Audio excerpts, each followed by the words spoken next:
Aurran izenetik izan naiz organizatua. Gauzak ondo egitea gustatzen zaiona, eta mugitua. Geldik egon ezin zena.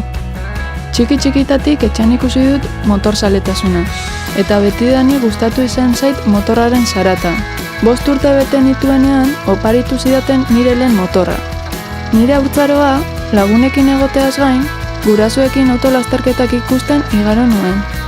16 urte betetzeko desiatzen egoen, kopiloto lizentzia ateratzeko. Eta gurasoai esker horixe egin nuen 16 urteak betetzerakoan. Ondorengo urteetan, 3 aldiz Euskadiko txapelduna izatea lortu nuen. 2015an Rally Sprintetan, eta 2017 eta 2018an rallyetan. 18 urterekin unibertsitaterako saltoa egiteko ordua iritsi zitzaidan, eta ez nuen oso argi zein ingenieritza aukeratu. Kopilotu lanak antolatzeko kapazitatea izatea, seriotasuna, metodikotasuna eta konstantea izatea eskatzen dizkit. Hori eta nire izaera kontutan hartuta, industria antolakuntzako ingeniaritza gradua egitea erabaki nuen. Gradua egiteko Mondragon Unibertsitateko Goi Eskola Politeknikoa aukeratu nuen. Ikaste prozesua gustatzen zitzaidalako. Talde lan asko, PBL metodologia, errealitateko arazoa konpontzen ikastea. Unibertsitateko lehen eguna nire lehenengo lasterketa moduan gogoratzen dut.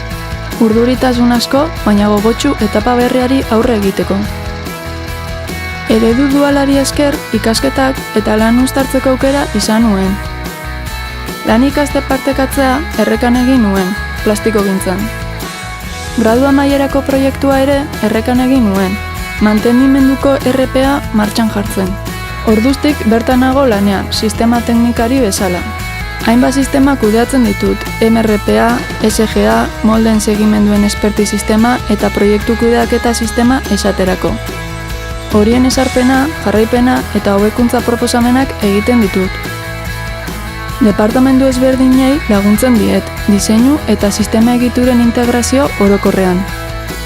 Sinergiak sortzen ditut eta prozesuak ahalik eta optimizatuenak izaten ahalegintzen naiz. Lortutako txapelketak egindako ikasketak bezala pertsona moduan hasten lagundu didate, eta erronka berriak gogotsu hartzen.